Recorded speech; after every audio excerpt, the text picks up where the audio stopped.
기독교를 부활의 종교라고 합니다. 오늘 우리가 일요일 모여 예배를 드리는 것은 예수님이 부활하신 날을 기념하여 매주 드리는 것입니다. 여기 있는 사람들은 부활을 믿고 있는 사람들입니다. 그래서 우리는 정말 행복한 사람들입니다. 오늘 읽은 성경 고린도전서 15장 12절을 다시 한번 보시겠습니다. 고린도전서 15장 12절 같이 읽겠습니다. 그리스도께서 죽은 자 가운데서 다시 살아나시다 전파되었거늘 너희 중에서 어떤 이들은 어찌하여 죽은 자 가운데서 부활이 없다 하느냐. 아멘. 참 이렇게 기쁜 날인데 이 기쁜 날에 한 가지 성경을 보면 마음 아픈 이야기가 실어져 있습니다.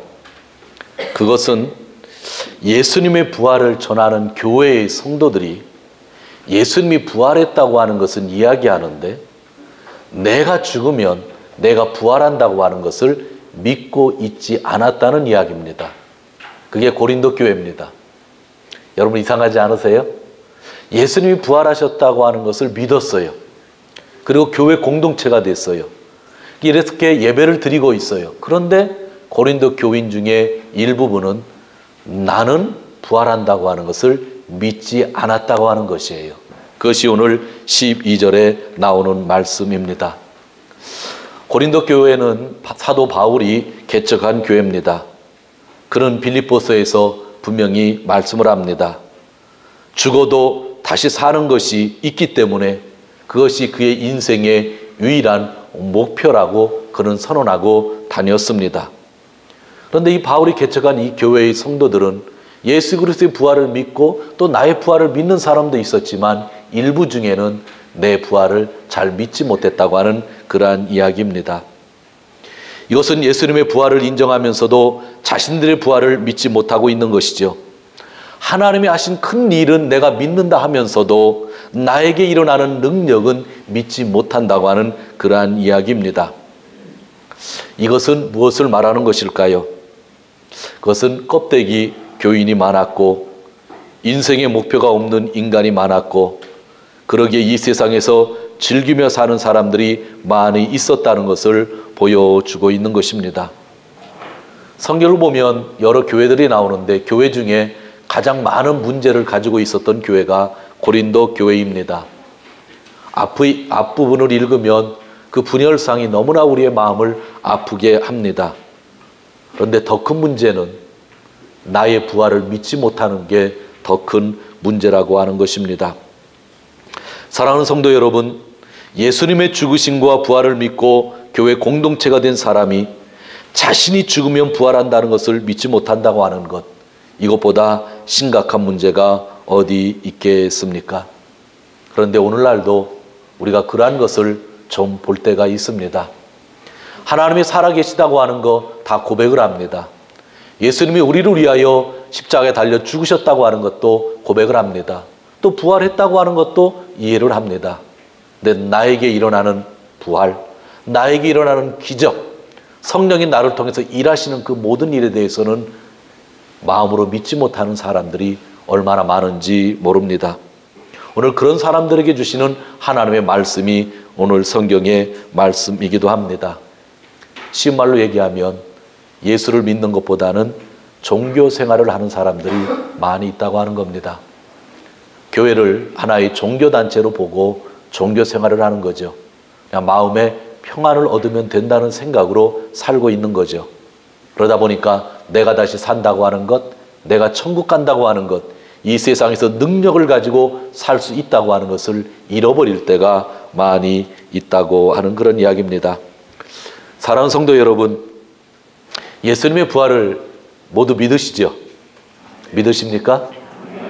자, 고린도 교회보다 우리가 신앙이 좋아야 될 것 같은데 그러면 나의 부활을 믿으십니까? 이건 좀 작네. 어떻게 되셨죠? 다시 나의 부활을 믿으십니까? 믿으셔야 돼요. 예수님의 부활을 믿는다고 하는 것은 나의 부활을 믿는 거예요. 내가 죽어도 천국 간다고 하는 것을 믿는 것입니다. 그것을 잃어버리면 우리가 이 자리에 앉아 있다고 하는 그것은 아무런 의미가 없을 겁니다. 오늘 15장 13절에 이렇게 기록되어 있습니다. 제가 읽겠습니다.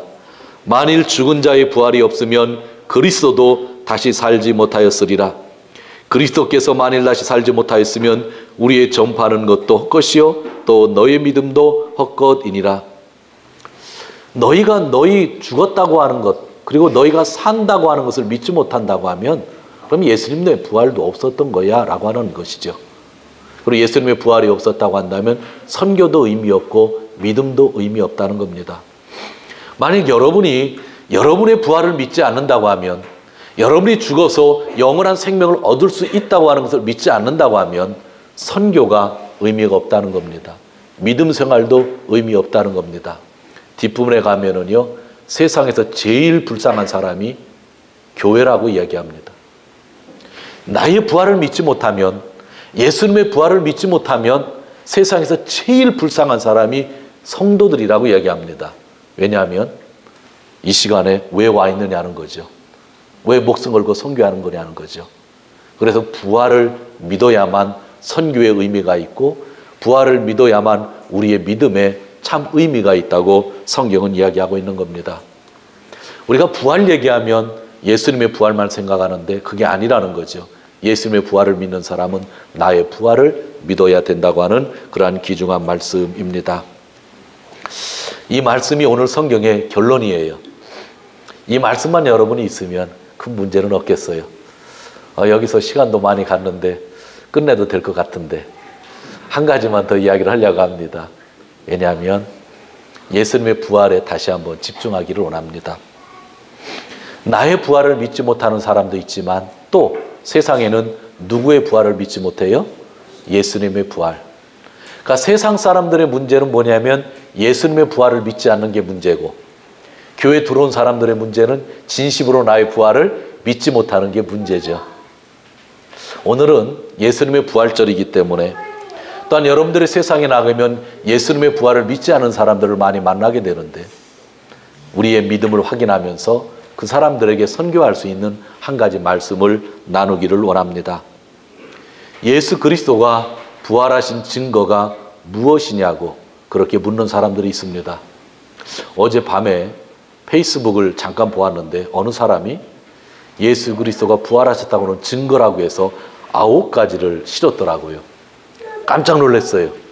아주 근거가 있는 말씀들이에요.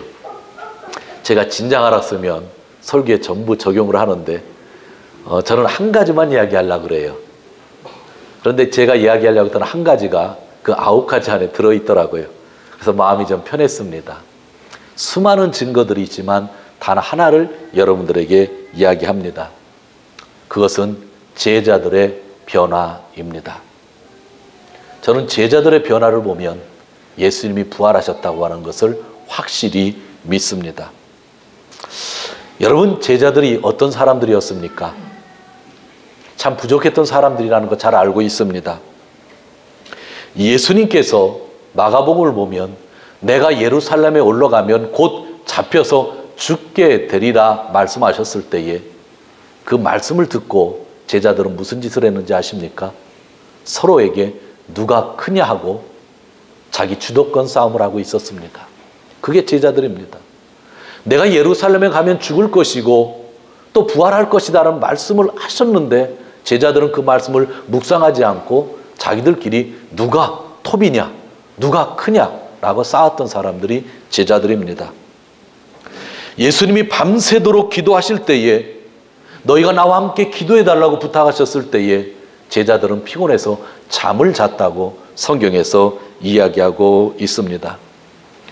예수님은 매일 아침 새벽에 일찍이 일어나서 새벽 기도회를 하셨습니다. 그런데 제자들은 새벽에 잠만 잤습니다.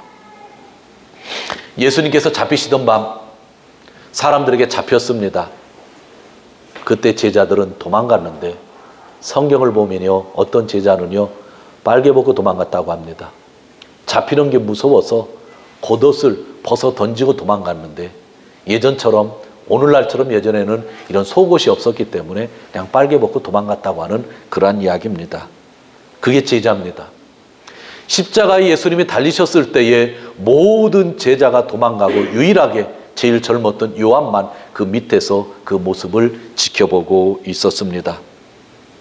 예수님의 제자 중에 수제자가 베드로입니다. 예수님, 나는 예수님이 잡혀 죽을 때면 예수님과 함께 죽겠습니다 하고 큰 소리쳤던 베드로가 예수님이 잡혀서 제사장에게 신문을 받고 있을 때에 멀리 떨어져서 그 뜰 안에 들어가게 되죠. 제사장의 여종이 베드로를 보고 너도 갈릴리 사람이지, 예수님과 함께 있는 것을 내가 본 것 같은데, 그러니까 3번이나 예수님을 모른다고 했습니다. 성경을 잘 읽어보면 저주하면서, 예수님을 저주하면서 예수님을 모른다고 했던 게 베드로입니다. 예수님은 죽고 나서 무덤에 있을 때 그들은 무서워서 잡힐까 봐 방 안에 문을 걸어 잠고 자기들끼리 걱정하고 있었던 것이 예수님의 제자들입니다. 살다 보면요, 의리라는 게 있습니다. 제자들은요, 의리도 없었어요. 뭐냐면 죽었으면 시체라도 처리를 해줘야 되잖아요. 그죠? 그런데 예수님의 제자들은요, 예수님의 시체를 처리하지도 않았어요. 예수님 답답했을 것 같아요. 최소한 그 정도 의리는 있어야지. 예수님의 제자들은 예수님의 시신을 처리하지도 못했고, 아리마대 요셉과 니고데모가 예수님의 시체를 처리했습니다. 12명 중에 1명은 배반을 했습니다. 남은 11명은 이러한 모습입니다. 이게 제자들입니다. 이런 비겁자들이었는데 어느 날 갑자기 예루살렘에 나타나서 예수가 사셨다, 그런 겁니다. 여러분, 진실을 위해서는 목숨을 거는 자가 있지만 거짓을 위해서는 목숨을 거는 자가 없는 거예요. 여러분들이 여러분의 자녀들을 위해서, 진실을 위해서는, 내가 진짜 정의를 위해서는 목숨 걸을 수 있지만 거짓말을 위해서 목숨 거는 사람은, 그 사람은 정신치료를 받아야 될 사람일 겁니다. 그런데 예수님의 제자 11명이 어느 날 갑자기 예루살렘에 나타나서 자기들을 잡으려고 하는 사람들 앞에 서서 예수가 부활했다고 얘기한 겁니다. 기도하자고 할 때 도망갔고, 졸기나 했고, 딴소리만 했고, 가장 비겁했던 제자들이 자기를 죽이려고 하는 사람들 앞에서 예수 그리스도가 부활했다, 예수를 믿어야 된다고 이야기했다고 하면 과연 그것이 거짓말이었을까요? 저는 다른 증거가 필요 없다고 생각합니다. 살아나신 예수님을 보았기 때문에, 만났기 때문에, 그들은 승천하신 예수님을 보았기 때문에, 다시 오실 예수님을 믿었기 때문에 예수 그리스도가 부활했다고 증거한 것이죠. 그 부활을 믿는 사람들이 나의 부활을 믿어야 된다고 오늘 성경은 이야기합니다. 좀 더 말씀을 합니다. 베드로는 수십 년 동안 로마에 가서 복음을 증거했습니다. 마지막에 로마에 들어갔죠. 그 당시에 네로 황제가 있었습니다. 로마에 큰 화재가 났습니다. 화재가 났는데 그것이 기독교인들이 불을 질렀다고 네로 황제가 거짓으로 소문을 내는 바람에 많은 군인들이 기독교인들을 잡아서 죽이는 상황이 되었습니다. 그때 전설에 보면 베드로도 로마에서 도망을 갑니다. 도망을 가는데 예수님이 앞에서 걸어오시는 겁니다. 그래서 베드로가 했던 질문, 퀴바디스 도미네, 주여 어디로 가십니까? 그때 예수님이 이렇게 대답하셨습니다. 다시 십자가에 못 박히기 위해 나는 로마로 가고 있다. 베드로는 그 자리에서 회개하고 다시 로마로 돌아가고 복음을 증거하다가 죽었는데, 예수님과 똑같은 죽음을 나는 가질 수 없다고 해서 십자가가 거꾸로 달려서 죽었다고 하는 거죠. 전설의 이야기입니다. 그러나 그렇게들 믿고 있습니다. 야고보는 사도행전에 나오는데 제일 먼저 죽었습니다. 어떻게 죽었냐면 목이 잘라져서 죽었습니다. 거짓으로 해서 그렇게 과연 할 수 있을까요? 도마는 인도에까지 가서 인도에서 창이 찔려 죽었고, 지금도 인도에 가면 도마를 위한 기념교회가 아직도 있습니다. 사도 바울은 예수 부활을 믿는 사람들을 잡아 죽이던 사람이었습니다. 스데반이 죽을 때에 그는 그 옆에 있었고 함께 돌을 던졌고 옷을 맡아 있었던 사람입니다. 그런데 그 사람이 예수 그리스도가 부활했다고 증거하기 시작했고 로마에서 거의 베드로와 비슷한 시기에 순교를 당했습니다. 지금도 로마 교황청에 가면 진짜 뼈인지 가짜 뼈인지는 모르겠지만 베드로의 두개골과 사도 바울의 두개골이 보관되어져 있습니다. 마가는 전승에 의하면 예루살렘에 있을 때에 천사의 지시를 받고 이집트에 내려가서 예수 그리스도를 증거했습니다. 지금도 이집트에 가면 곱틱 교인들이 있습니다. 곱틱 교인들은 마가가 제1대 사도라고 자기들은 이야기하고 있습니다. 지금도 곱틱 교인들이 모여서 예배를 드리고 있죠. 마태는 에디오파에 가서 그는 선교를 하다가 죽었는데 그 선교를 하다 죽은 그림이 지금도 아주 유명한 그림으로서 박물관에 보관되어져 있습니다. 안드레는 X자 십자가에 사지가 찢겨지지 하면서 순교를 했습니다. 어떤 사람들은 진짜 부활을 가짜라고 이야기하는데 예수님의 제자들의 이런 변화를 보면서 가짜라고 얘기할 수 있겠습니까? 여러분은 진심으로 믿고 있겠지요. 그런데 세상에 있는 사람들이 부활이 어디 있느냐 이야기할 때 답을 못 해주었잖아요. 여러분, 진실을 위해서 우리는 목숨을 걸 수 있습니다. 그러나 가짜를 위해서는 어느 누구도 내 목숨까지 내놓지는 않는다고 하는 것. 예수님을 만났기 때문에 제자들이 이렇게 순교하고 처참하게 죽어도 하나님을 바라볼 수 있었던 거죠. 예수를 보지 못했다고 한다면 도저히 이런 일이 없게 되는 것입니다. 오늘날 우리가 성경을 통해서 예수 그리스도를 만나지 않으면, 이런 말씀을 통해서 내가 예수님을 체험하지 않으면 우리도 흔들리게 된다는 거죠.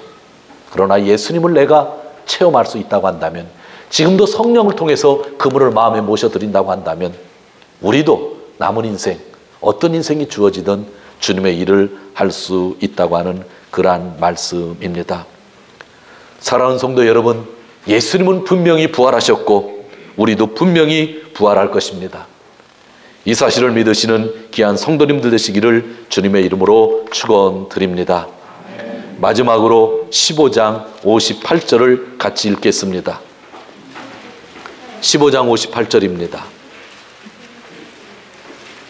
같이 읽습니다. 그러므로 내 사랑하는 형제들아, 견고하며 흔들리지 말며 항상 주의 일에 더욱 힘쓰는 자들이 되라. 이는 너희 수고가 주 안에서 헛되지 않은 줄을 알미니라. 아멘. 고린도전서 15장은 부활에 대한 이야기를 지금 제가 설교한 것처럼 계속 진행해 가고 있습니다. 그리고 마지막에 그러면 예수님의 부활을 믿고 나의 부활도 믿는 사람들이라고 한다면 어떻게 신앙생활을 할 것인가, 그것을 이야기하면서 58절을 주는 것입니다. 예수의 부활을 믿는 사람들이라고 한다면, 나의 부활을 믿는 사람들이라고 한다면, 그러므로 내 사랑하는 형제들아, 견고하며 흔들리지 말며 항상 주의 일에 더욱 힘쓰는 자가 되라. 부활을 믿으면 주님의 일을 힘쓰게 됩니다. 나의 부활을 믿지 않으면 주님의 일을 대충 하게 됩니다. 저는 그렇게 생각해요. 내가 죽어도 산다고 하는 것을 믿으면 내 인생이 달라지는 겁니다. 두려움이 없는 거예요. 그러나 내가 죽어도 살지 죽을지 모르겠다 하면 내 삶이 변하지 않는 거죠. 부활을 믿는 사람들이요, 주의 일에 힘써서 하라는 겁니다. 일주일 새벽에 나와서 기도하시는 분들 너무나 감사했고, 또 시간적으로 환경적으로 되지 않는 분들은 분명히 그날 기도하셨을 것입니다. 그런데 제가 이렇게 이야기하는데 기도 안 하셨던 분들은 창피하셔도 괜찮습니다. 진짜예요. 그리고 제가 어제 저녁 때 늦게 3층을 잠깐 올라갔는데 지금 성가대가, 찬양대가 찬양을 너무 아름답게 잘해 주셨잖아요. 하나님 너무 기뻐하셨잖아요. 어제 오셔서 또 늦게까지 찬양 연습하는 것을 보았습니다. 제가 집에 돌아오면서 얼마나 기뻤는지 모릅니다. 예배를 준비해서 드리는 거잖아요. 부활을 믿으니까 봉사를 할 수 있는 거잖아요. 부활을 믿지 못하면 일을 하지 못하는 거죠. 오늘 찬양대뿐만 아니라 부활절을 맞이해서 여러분이 일하는 곳에서, 봉사하는 곳에서 보이지는 않지만 얼마나 많이 노력하면서 이 부활절을 준비했겠습니까? 제가 오늘 설교하는 설교 원고를 어제 낮에 주었기 때문에 지금 뒤에서 설교하는 자매가 지금 일론마로 통역하고 있지만 아마 그 통역하는데도 죄송하지만 서너 시간 걸렸을 겁니다. 몰라요. 더 걸렸을지도 몰라요. 보이지 않게 봉사하시는 분들이 너무나 많이 있다는 거죠. 하나님은 이것을 원하시는 거죠. 지난주에 배명동 목사 뭐하고 지냈는지 아십니까? 사실은요, 제가 지난 주간은 본부교회에서, 본부 예배당에서 일주일 동안 제가 잠을 잤습니다. 새벽 시간에 좀이라도 빨리 나오기 위해서 멀리서 나오면 시간이 걸릴 것 같고, 그 다음에 일주일만이라도 교회에서 성경 보고 말씀 준비하고 다른 곳 나가지 않고 그냥 기도하면서 보내고 싶다 하는 마음으로 있었는데, 어제 저녁에 이제 집에 가서 자는데, 집에서 자는 게 저는 잠이 잘 오더라고요. 그러지만 일주일 동안 교회에서 기도하면서 성도님들을 이렇게 기렸었죠. 제가 그렇게 하는 것은, 찬양대가 그렇게 연습하는 것은, 통역이든지 안내든지 어떤 사역이든지 여러분들이 이렇게 열심히 하는 것은 왜 할 수 있는 것일까요? 예수님이 부활하셨고 내가 부활했다는 것을 믿으니까.